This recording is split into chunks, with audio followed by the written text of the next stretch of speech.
उसमें हमने देखा कि राज्य और केंद्र सरकार का संबंध कैसा होना चाहिए अगर आपको एक संघवाद या फेडरलिज्म को या यूनियन स्ट्रक्चर को फॉलो करना है। लेकिन आप सब जानते हैं कि देश की एक बहुत बड़ी आबादी है जो गांव में निवास करती है। अब आप देखिएगा कि हर स्टेट पे अगर हम अगर ऑन एवरेज लगा ले 200 का, तो हम देखेंगे कि 5 से 6 हजार से ज्यादा जनप्रतिनिधि नहीं आते मोटे तौर पर, और 150 करोड़ की आबादी है। अब 140 है ना, 50 तो हो ही जाना है उसको। 150 करोड़ की आबादी के लिए उस लेवल तक उनके बीच में जागरूकता भी तो फैलाना है कि जहां तक लेकर के वो सरकार चलाना, सरकार के फॉर्मेशन को समझ पाए। और एक एमएलए को नहीं पता है कि गांव में किस गली का बल्ब खराब है, या कहां का लाइट खराब है, या कहां कौन सी समस्या है, या नाले का सफाई हुआ है कि नहीं हुआ है, या जन्म मृत्यु प्रमाण पत्र बना है कि नहीं बना। इस चीजों के लिए एक ऐसे सरकार की ढांचे की जरूरत थी कि जो लोकल लेवल पर, क्योंकि पंडित जवाहरलाल नेहरू का मानना था कि भारत का जो भारत है, असली भारत, वो गांव में बसता है। और आप लोग मानिए चाहे नहीं मानिए कि भारत तो गांव में बसता है, इंडिया शहरों में बसता है। रियल मामले में भारत गांव में बसता है। वहां डाइवर्सिटी जो है वो गांव की है, कल्चरल डाइवर्सिटी, आप उसको गांव का ही मानेंगे और उसी पे आप लेके चलेंगे। तो अब बात हुई कि पंचायती राज मतलब लोकल गवर्नमेंट, या कह सकते हैं स्थानीय स्वशासन। स्वशासन की जब बात आई तो लोकल गवर्नमेंट की बात आई। अब सबसे पहले फादर ऑफ लोकल गवर्नमेंट मतलब स्थानीय स्वशासन का पिता लॉर्ड रिपन को कहा जाता है। अंग्रेजों के टाइम से ही बात चल रही थी कि पंचायती राज को डेवलप किया जाए, लेकिन यह साकार नहीं हो पा रहा था किसी भी परिस्थिति में। सबसे पहले पंचायती राज के बारे में अगर सोचा किसी ने, तो पंडित जवाहरलाल नेहरू ने सोचा। और उनका मानना था कि अगर आपको भारत की आत्मा गांव में है, तो आपको अगर भारत को जानना है, भारत को समझना है, या भारत को किसी भी देश के विकास या तरक्की के लिए उसके गांव का, उसके गली का, कूचे का, मोहल्ले का विकास जरूरी है। अब आप इसको मानिए और उसको आपको समझना पड़ेगा कि कैसे विकास होना बहुत जरूरी है गांव का, क्योंकि गांव से ही आप एक तरफ पढ़ लिख के आगे बढ़ जाइए और गांव की आबादी अगर गरीब है तो असली जो सोर्स है वहीं से आपका चेन टूट गया। अपर क्लास, मध्यम क्लास, निम्न class, upper class, middle class, lower class, कोई एक भी क्लास अगर डिस्टर्ब होगा तो आप क्लास मेंटेन नहीं कर पाएंगे। जो आप क्लास मेंटेन करते फिरते हर जगह कि आई हैव सम क्लास, तो आपकी क्लासी जो डेफिनेशन है वो खराब हो जाएगा। तो समझिए, तो सीधे तौर पे कि आपको अगर समझना है तो आपको वहां पे जाना पड़ेगा कि असली मूलभूत मुद्दे को समझना पड़ेगा। आप एसी कमरे में 16 पे 24 पे एसी चला करके और हाथ में वाइन की ग्लास लेकर के आप नहीं समझ सकते परिस्थिति क्या है। उसके लिए आप कह सकते हैं there are so many problems in India, आप बस कह सकते हैं। लेकिन भारत की प्रॉब्लम समझने के लिए आपको भारत के धरातल पर उतरना होगा। और ये दूरदर्शिता पंडित जवाहरलाल नेहरू ने दिखाई और उन्होंने भारत में ग्राम पंचायत की स्थापना का सोचा।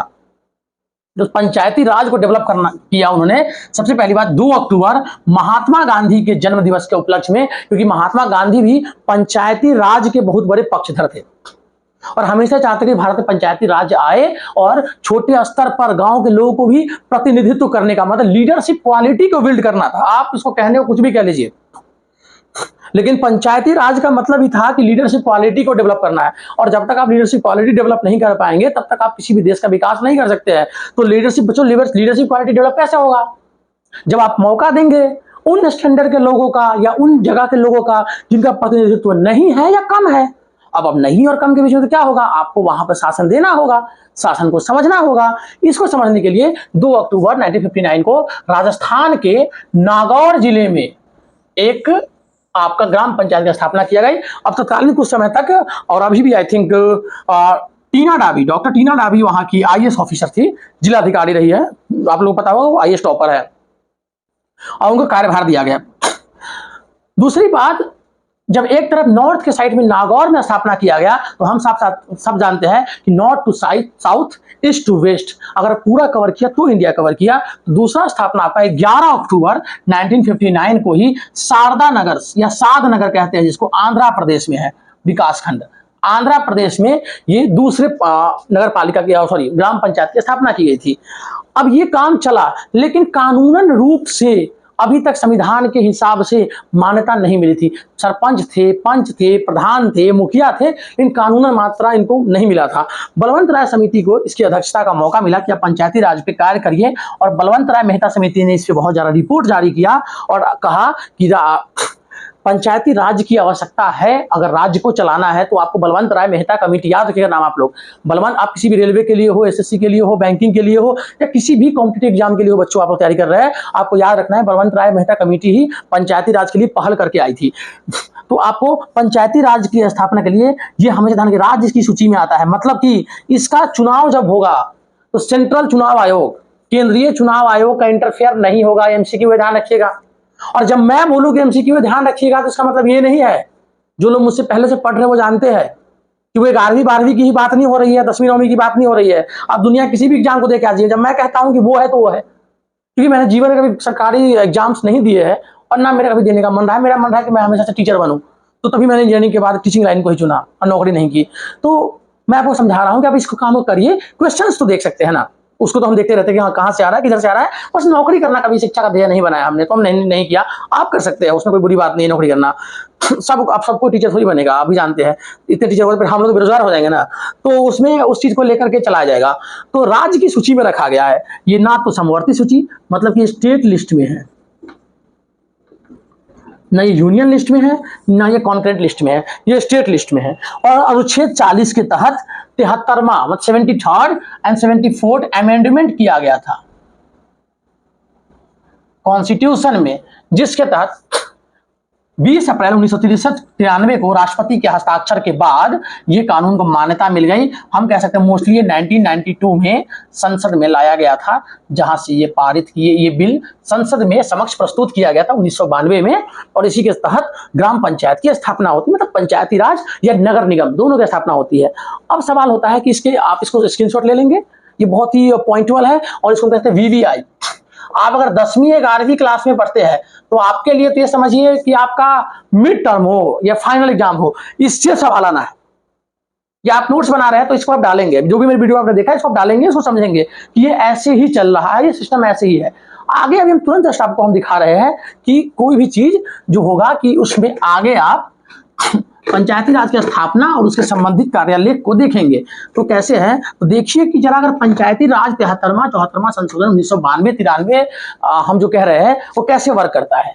तो पंचायती राज यह है, अगर हैंड राइटिंग खराब है आप लोग बुरा नहीं मानिएगा, है ना। 1973वां एंड 74वां संशोधन क्या है, इसके तहत कहा गया है कि सरकारों को बांटा गया है इस तरह से कि हो जाता है आपका ग्राम सभा, फिर आता है ग्राम पंचायत, फिर आता है आपका प्रखंड पंचायत, फिर आता है जिला पंचायत। अब देखिएगा ग्राम सभा, हर कोई, आप लोग अगर ग्रामीण क्षेत्र से बिलोंग करते हैं या ग्रामीण एरिया से बिलोंग करते हैं तो आप सब जानते होंगे कि किसी भी ग्राम में बहुत सारे वार्ड होते हैं, ए बी सी डी, ये सारे वार्ड को मिला के ग्राम सभा बनता है, जिसका वार्ड पार्षद होता है, वार्ड एक वार्ड का मालिक होता है, अलग अलग वार्ड के। फिर बनता है ग्राम पंचायत, बहुत सारे गांव को मिला के, विलेज को मिला के, ग्राम को मिला करके एक ग्राम पंचायत बनता है, जिसका हेड होता है मुखिया।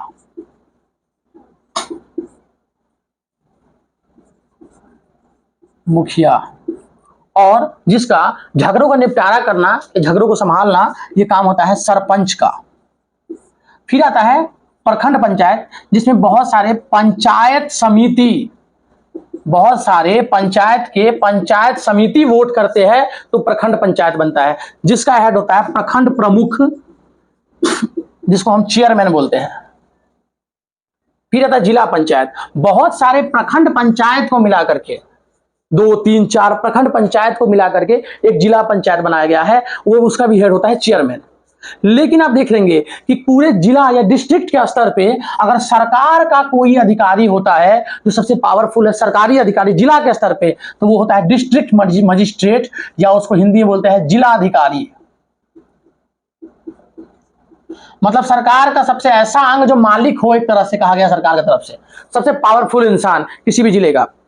और ब्लॉक के स्तर पे कोई होता है तो वहां पे होता है सीईओ और बीडीओ,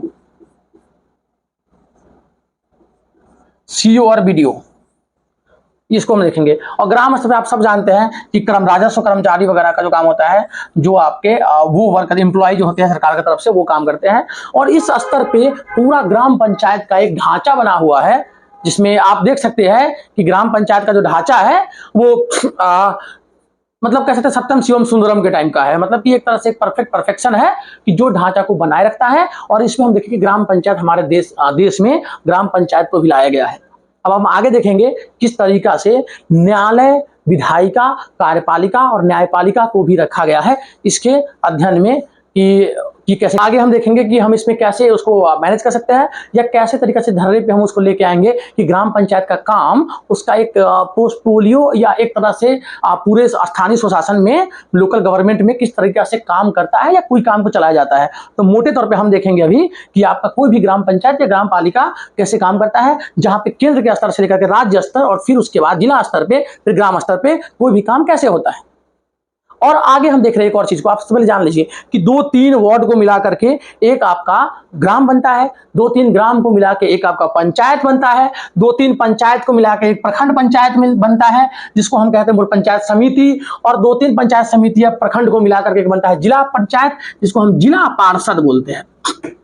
और आप सब जानते हैं अमूमन 2 या 3 जिला पार्षद को मिलाकर एक एमएलए बनता है, और 5-7-8 एमएलए का ग्रुप मिलकर के एक सांसद मतलब मेंबर ऑफ पार्लियामेंट होता है। और फिर उन सांसदों का बहुत सारा समूह जो होता है वो आकर के एक राज्य के स्तर पे हम बात करेंगे तो बहुत सारे संसदीय क्षेत्र मिलकर के एक राज्य का निर्माण होता है। और फिर बहुत सारे राज्य, जैसे 28 + 29 की कॉन्फिडेंस चलते रहता है, कभी 28 से 29 पावर 28 29 ध्यान रखिएगा, तो 28 से 29 राज्य मिला के एक देश बनता है, हमारा प्यारा भारत देश। और बहुत सारे देशों को मिलाकर के हमारा एक कॉन्टिनेंट बनता है, जैसे एशिया। और बहुत सारे कॉन्टिनेंट को मिलाकर के हम कह सकते हैं कि एक ओशियन बनता है, हमारा हिंद महासागर, इंडियन ओशियन। और बहुत सारे 3-4 ओशियन को मिलाकर के एक हमारा अर्थ बनता है। और उसके आगे तो आप ज्योग्राफी में पढ़ेंगे। अभी के लिए धन्यवाद, thank you so much, very good evening.